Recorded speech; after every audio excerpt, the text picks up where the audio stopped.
너희 마음의 눈을 밝히사 그의 부르심의 소망이 무엇이며 성도 안에서 그 기업의 영광의 풍성함이 무엇이며 그의 힘의 위력으로 역사하심을 따라 믿는 우리에게 베푸신 능력의 지극히 크심이 어떠한 것을 너희로 알게 하시기를 구하노라. 며칠 동안 우리 서울신학대학 총동문 임원 수련회가 있어서 다녀왔습니다. 태평양 한가운데에 떠 있는 호주라고 하는 나라는 아주 살기 좋은 그런 좋은 나라로 알려져 있죠. 근데 이 호주가 영국의 식민지로 있다가 1901년도에 독립을 했는데 지금으로부터 약 190년 전 영국과 프랑스가 식민지 개척에 열을 올리고 있을 때 가장 먼저 호주 대륙에 도착했던 나라 그 군대는 프랑스 군대였습니다. 그때 도착한 곳이 대륙의 더 동쪽 지금의 빅토리아주 근방인데 이 프랑스 군대가 이제 새로운 땅에 도착하고 나서 아주 흥분과 기쁨으로 들떠 있었습니다. 그런데 그때에 지금까지도 한 번 본 적이 없는 아름다운 나비가 이렇게 막 돌아다니는 것입니다. 그래서 이 프랑스 군인들이 저마다 이 이상한 나비를 잡으려고 이제 쫓아가다가 숲 속으로 이렇게 이제 들어가게 되었어요. 그리고 정신없이 나비 잡는 일에 휘말려 있었는데 그때 이제 한 발 늦게 영국 함대가 이제 뒤늦게 도착을 했습니다. 와서 보니까 이미 프랑스 그 배가 있는 거예요. 그 이제 육지에 올라와서 아무리 살펴봐도 이 프랑스 군대가 보이지를 않는 것입니다. 그래서 이제 영국 군대가 그대로 이제 높은 산에 올라가서 거기에 깃발을 꽂고 그리고 이제 밴드를 가지고 이제 그 축제를 대형 제국의 국가를 이제 연주를 하고 부르게 되는 것입니다. 그 소리에 깜짝 놀라서 밀림에서 나온 이제 프랑스 군대는 이미 때를 놓쳐버리고 만 것입니다. 먼저 도착은 했지만 깃발을 영국 군대가 먼저 꼽고 이렇게 영국 국가가 울려 퍼지게 된 것이죠. 허무하게 호주를 영국에 넘겨주고 돌아설 수밖에 없었는데 그 나비의 이름이 프리아무스 하메리누스라고 하는 그런 학명을 가지고 있는 나비입니다. 이 나비 때문에 프랑스는 그 넓은 땅의 기회를 영국에게 넘겨줄 수밖에 없게 된 것입니다. 이 얘기는 뭐냐면 그 프랑스 군인들의 눈이 나비에게 현혹이 돼가지고 이게 정말 뭐가 뭔지 구별을 못한 것입니다. 사람의 눈이라고 하는 것은 미혹이 되어버리면 이처럼 작은 나비에도 넓은 대륙도 보이지 않게 된다라고 하는 얘기예요. 첫사람 아담과 하와도 그의 마음이 에덴 동산에서 선악과에 미혹이 되어버리는 것입니다. 선악과의 눈이 가려져 버리니까 하나님도 보이지 아니하고 하나님의 사랑과 역사하심도 알 수 없게 되어버리는 것입니다. 흔히 사람도 그렇죠. 뭐에 빠지게 되면 아유 저 사람 뭐에 그냥 눈이 가려졌구만. 그거에 이 가려져서 정말 봐야 할 것, 구별해야 할 것을 구별하지 못하고 보지 못하는 이런 것이 이 사람이라고 하는 것입니다. 근데 우리에게 하나님께서는 오늘 본문의 말씀을 보면 성령을 통하여 마음의 눈을 다시 밝혀 주신다는 거예요. 성령을 통하여 닫혀졌던 우리 마음의 눈, 육의 눈이 아니라 마음의 눈을 밝혀 주셔서 볼 수 없던 것을 다시 볼 수 있도록 길을 열어 주신 것입니다. 그 첫 번째가 뭐냐면 오늘 18절에 말씀하고 있는 것처럼 너희 마음의 눈을 밝혀 주셔서 밝히사 그의 부르심의 소망이 무엇인가, 부르심의 소망이 무엇인가를 알게 해주신다는 거예요. 나를 부르신 하나님의 꿈이 무엇인가. 우리 하나님의 은혜라고 하는 찬양에 보면 바로 그런 노래죠. 나를 부르신 하나님의 은혜, 그것이 무엇인가, 그것을 알게 된다는 것입니다. 왜 하나님이 나를 이 땅에 보내셨을까? 왜 하나님이 나를 불러주셨을까? 왜 하나님이 나를 그 자리에 그렇게 하셨을까? 나를 볼 수 있도록 나를 부르신 것을 알게 하신다고 하는 거예요. 부모들은 자기가 낳은 자녀들을 보면서 기대를 하죠. 야, 이 녀석이 나중에 커서 저희 때는 한반에 조사를 해보면 대통령 판검사가 참 많았어요. 참 대통령은 한 사람이면 되지만 그런, 어쨌든 부모의 입장에서는 이 참 내 아이가 나중에 커서 무슨 참 대통령이 되면 좋겠다, 판검사가 됐으면 좋겠다, 의사가 되면 좋겠다, 뭐가 되면 좋겠다, 나름대로 이런 기대감을, 꿈을 꾸고 있는 것과 같이 우리를, 또 나를 부르신 하나님의 소망이 무엇이냐? 하나님도 역시 우리를 향해서 그런 기대가 있다는 것입니다. 다 기대가. 그래서 하나님이 나를 부르신 소망이 무엇인가를 우리가 분명히 알게 되면, 아무리 우리 앞에 우리가 아까 불렀던 찬송처럼 태산을 넘어 험곡에 가도 태산과 같은 것이 우리 앞을 가로막고 있다 할지라도 하나님이 나를 불렀어. 그렇기 때문에 이 태산도 넘어갈 수 있는 용기와 힘을, 우리가 그런 믿음을 가지고 나가게 된다고 하는 것입니다. 모세가 가나안 땅으로 12명의 정탐꾼을 이렇게 보냈을 때에 가나안 땅의 거인족을 보고 참 10사람의 정탐꾼은 겁에 질려가지고 가나안 땅을 포기하고 싶었습니다. 그래서 그들은 거인들과 비교해 볼 때에 자신들은 무엇로 비교합니까? 우리는 메뚜기와 같다, 메뚜기와 같다. 그렇게 자기 스스로를 그렇게 비하를 해버리고 말았습니다.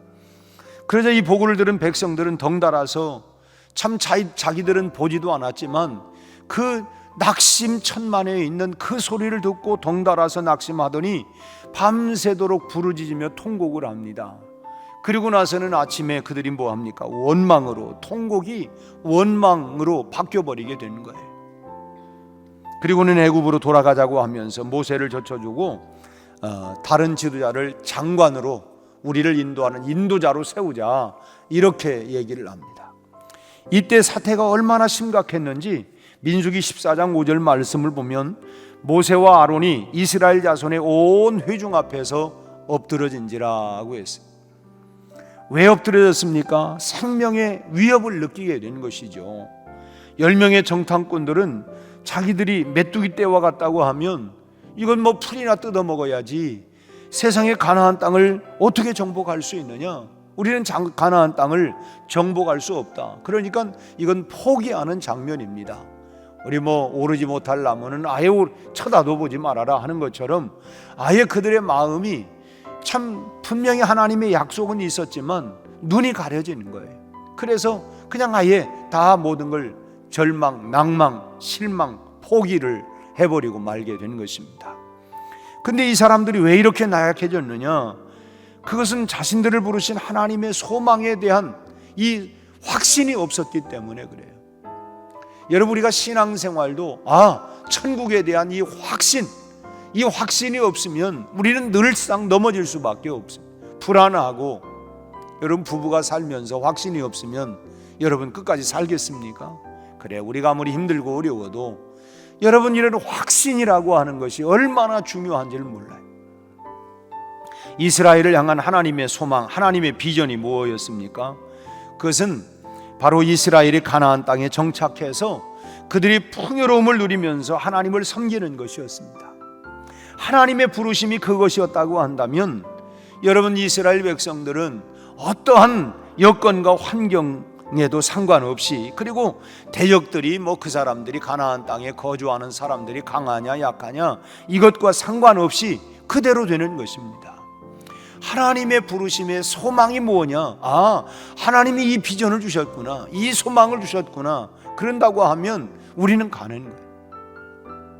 여호수아와 갈렙은 하나님의 부르심의 소망이 뭐냐, 그 소망이 무엇인가를 알았어요. 그 소망의 눈을 가지고 바라보니까 가나안에 이 거하는 그 거인족들은 아무것도 아니었어요. 10사람의 정탐꾼들은 그들에 비하는 우리는 정말 메뚜기 떼와 같다고 했지만, 여호수아와 갈렙의 눈에 보였던 하나님이 주셨던 그 부르심의 소망을 가지고 그들의 모습을 보니까, 그들은 우리의 밥이다, 그들은 우리의 먹잇감이라는 거예요. 그렇게 여러분 똑같은 것을 보았는데도 불구하고 이렇게 정말 전혀 다른 모습으로 보이게 된 것입니다.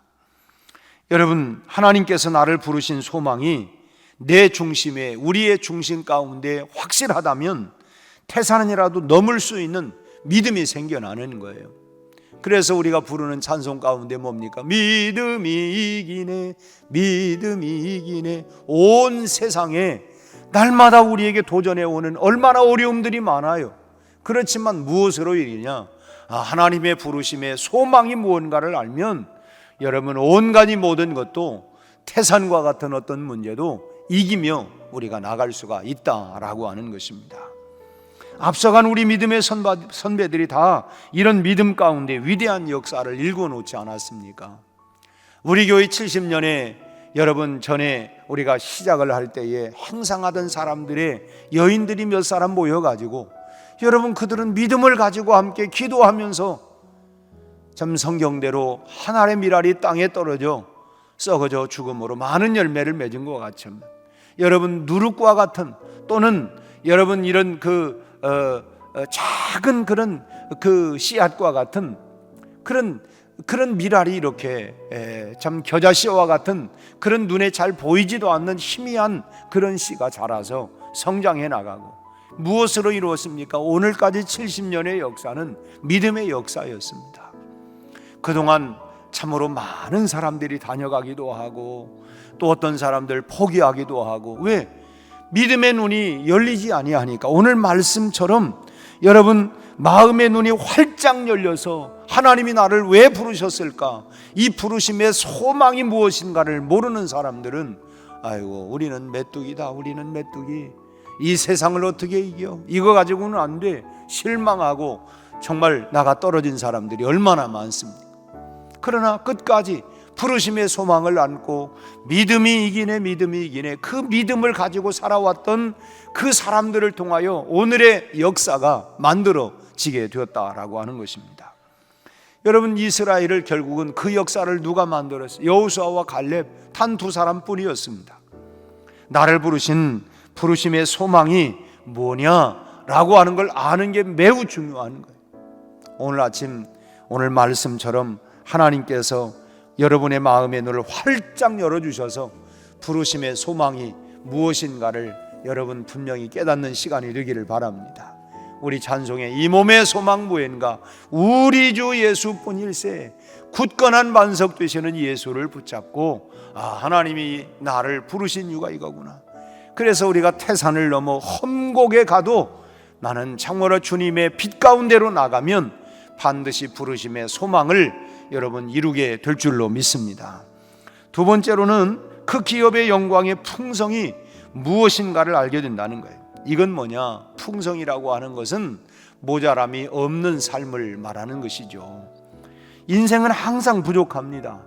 많아도 부족하고 적어도 부족하고, 그래서 그게 인생이에요. 뭐 흔히 그렇죠. 뭐가 부족하냐? 너는 뭐가 부족해? 그래도 뭔가 부족한 것이 인생입니다. 아마 백만장자에게 물어봐도 뭔가 이 부족한 것이 있다고 말할 거예요. 요즘 참 대정동에 대한 화천대유에 대한 얘기들이 그렇게 많이 있지만, 우리가 생각할 때는 그렇게 많은 돈 가지고 욕심을 저렇게 부릴 수 있을까? 그래도 그분들에게 물어보면 그게 어디서 어디까지가 사실이고 아닌지 우리는 잘 알 수 없어요. 그러나 어쨌든 간에 그 많은 돈들이 어디론가는 다 흩어졌을 텐데, 참 그래도 무언가 있는 사람들은 뭔가 또 부족함을 느끼게 되고, 세계 최강대국이라고 하는 미국의 대통령도 아마 참 부족함을 호소하는 부분이 있지 않겠습니까? 무언가는 그래도 이게 참 부족하다라고 하는, 인간은 타락하면서부터 이 만족하는 마음을 잃어버렸기 때문에 그렇습니다. 왜 만족하는 마음을 잃어버렸느냐? 인간의 가장 깊은 중심은 그 중심에 하나님이 채워져야 되는데 그곳을 하나님이 아닌 다른 것으로 메우고 있기 때문에 뭔가 채워도 좀 허전한 것 같고, 우리 마음 가운데 그렇잖아요. 이게 뭔가 따지고 보면 부족한 것이 없는 것 같은데 왠지 또 뭔가 허한 게 있다고, 허한 거, 허전한 게 있다고. 여러분, 하나님으로 채워지지 아니하면 인간은 근본적으로, 이 타락한 인간은 언제나 부족함을 느낄 수밖에 없다는 거예요. 그래서 이 문제는 뭐냐? 주인이 주님으로 바뀌어져야만 합니다. 그래야만이 해결이 될 수가 있는 거예요. 그래서 이봉성 목사님의 찬양처럼 참 주님 한 분만으로 만족하옵니다. 주님이 채워지니까 부족한 대로 분명히, 우리 그렇잖아요. 사실은 우리가 은혜 받으면, 은혜 받았다는 게 뭐예요? 주님이 내 안에 충만하게 거할 때 참 분명히 내게 보면 참 여러 가지 부족한 게 많아요. 그런데도 마음이 부유한 것 같고, 난 참 감사해, 나는 정말 행복해. 왜냐하면 정말 있어야 할 게 있고 채워져야 할 게 채워지고 있다가 보니까 그런 것이 다른 사람들이 볼 때는 힘들잖아요. 괜찮아요, 나 정말 행복해요. 그 이해가 안 올지는 모르지만 내가 정말 있어야 할 것, 채워져야 할 것으로 채워지고 나니까, 그러니까 좀 불편함은 있을지 모르지만 내 안에 풍성함이 있는 거예요. 그래서 내 인생의 경영자가 바뀌어져야 합니다. 그래야만이 내 삶이 바뀌어지고 부족함이 없어집니다. 다윗이 고백하고 있는 것처럼 내 잔이 넘치나이다. 내가 부족함이 지금 부족함이 없겠어요? 쫓겨나가고 생명의 위협을 당하면서도. 그런데 뭐냐면 하나님으로, 주님으로 채우고 나니까 부족함이 없다는 거예요. 5,000명이 모여 앉아 있는데도 물고기 2마리와 보리떡 5개 밖에 없어도 걱정이 없어요. 왜? 주님이 기도해 주시면 되니까. 주님이 축사를 해 주시고 나니까 12광주리가 이렇게 남기 때문에 마땅히 힘든 일인데도 불구하고 힘들지 않는 거예요. 당연히 모자랄 것인데도 결과를 보면 또 넘치는 거예요. 결과를 보면 그래요. 이것이 바로 기업의 풍성함이라고 하는 것입니다. 이런 풍성함을 누리는 성도들이 되시기를 주의 이름으로 축원합니다. 저는 참 목회를 해오면서도 우리 교회가 참 부족한 것 같은데도 지나고 나면 또 풍성함, 부족함이 없어요. 이게 참 사람이 하고 이어간다고 한다면 힘들 거예요. 그런데 지나고 나면 이게 하나님의 역사이구나, 하나님이 하시는 일이구나. 이제 그 다음에 이제 하나님의 역사에 대한 얘기가 나옵니다만은 어쨌든 이 풍성함, 이 기업의 풍성함, 여러분 그 풍성함을 누리며 사시는 성도들이 다 되시기를 주의 이름으로 축원합니다. 마지막 19절 말씀을 보면 19절에 이렇게 말씀을 하고 있어요. 그 힘의 위력으로 역사하심을 따라 믿는 우리에게 베푸신 능력의 지극히 크심이 어떠한가라고 하는 것을 알게 된다는 거예요. 여기 보면 이게 무슨 뜻이냐면 우리는 지극히 연약한 존재라는 것입니다. 가장 강한 척하지만, 강한 척하고 높은 척하고 잘난 척하지만 여러분 실상은 가장 연약한 것이 인생이라고 하는 거예요. 참 강한 척하지만 작은 것 하나에도 넘어지고 힘들어하고 아파하고 잠을 자지 못하고 이게 연약한 인간의 모습이라는 거예요. 그런데 우리 하나님의 힘은 위대한 힘입니다. 그 위대한 힘으로 지극히 연약한 우리를 강하게 하신다고 하는 거예요. 오늘 시작하는 19절 말씀에 반복적인 비슷비슷한 말이 나오죠. 힘, 그 힘, 위력, 또 역사. 이 헬라어로 보면 그 뜻을 우리가 알 수가 있는데, 근데 힘이라고 하는 단어는 이스키오스라고 하는 힘인데, 이건 힘의 가장 기본 단위를 말합니다. 기본 단위. 그리고 위력이라고 하는 단어는 크라토스라고 하는 단어인데, 이것은 힘이라고 하는 이 이스키오스가 뭉쳐가지고 하나가 될 때에 위력이, 힘이 여러 개가 뭉쳐가지고 위력이 되는 것입니다. 그리고 역사는 그럼 뭐냐? 이 역사는 이 에네르기아라고 하는 그 헬라어 단어인데 이것은 힘이 모아져서 위력이 되어지고 그 위력이 어떤 일을 이루기 위하여 지속적으로 집중하게 될 때에 역사가 나타나게 된다는 거예요. 이게 작은 힘이 모아서 위력이 되어지고 그 작은 힘이 이제 모아져 가지고 위력이 되고 그 위력을 가지고 어떤 역사를 지속적으로 이루어 나갈 때에 어떤 일을 집중적으로 이루어 나갈 때 그것이 역사가 만들어지게 된다라고 하는 거예요. 그러니까 어떤 일을 이루기 위한 충분한 힘이 모아진 위력을 가지고 실패하지 않도록 지속적으로 일을 이루어 나가는 그것이 바로 역사라는 거예요. 역사. 그래서 우리가 하나님의 역사 뭐 이렇게 얘기하죠. 이것은 못할 것이 없는 위력을 말하는 것입니다. 예수님께서 하신 말씀처럼 할 수 있거든이 무슨 말이냐? 믿는 자들에게는 능치 못함이 없다라고 하는 말씀이 바로 그런 진리를 근거해서 하신 말씀인 것입니다. 여러분, 하나님께서는 우리로 하여금 모자람이 없는 역사로, 못할 것이 없는 역사로 오늘 또 우리를 인도하고 계신다고 하는 것을 믿으시기를 바랍니다. 주의 손에 우리를 맡기고 오늘 또 하나님은 나를 통해서 이끌어 가신다, 역사하고 계신다, 이렇게 그런 힘들이 모아지고 우리의 기도가 모아지고 이렇게 해서 하나님이 역사를 만들어가는 것입니다. 당장은 눈에 안 보이는 것 같아도 우리가 한 달, 1년 지나고 나면 결국 하나님이 행하셨지. 우리 교회의 70년의 뒤안길을 돌아보아도 이런 어마어마한 일들이 어떻게 이루어졌을까? 이게 하나님이 하시는 일이구나, 이게 하나님의 역사이구나, 이것을 우리가 보게 되는 거 아니겠습니까? 우리 찬송처럼 나는 비록 약하니까 아무것도 못할 것 같은데 약한 우리 한 사람 한 사람이 모아져 가지고 위력이 되어지고 그걸 하나님이 역사를 일으켜 나간다고 하는 것입니다.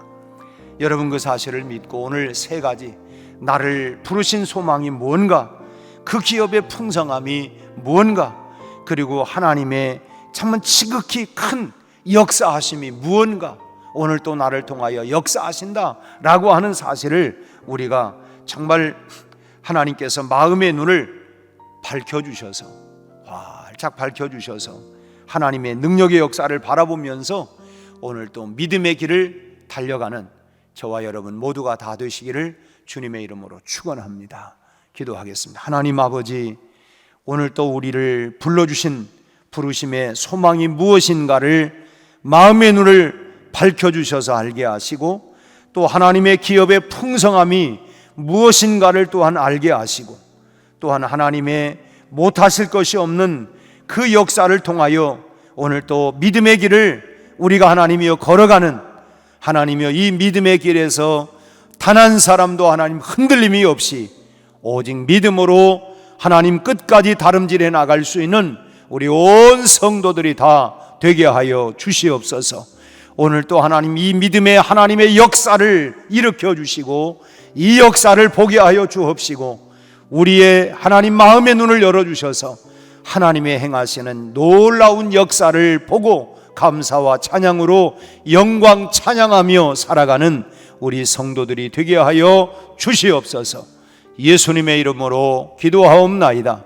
아멘.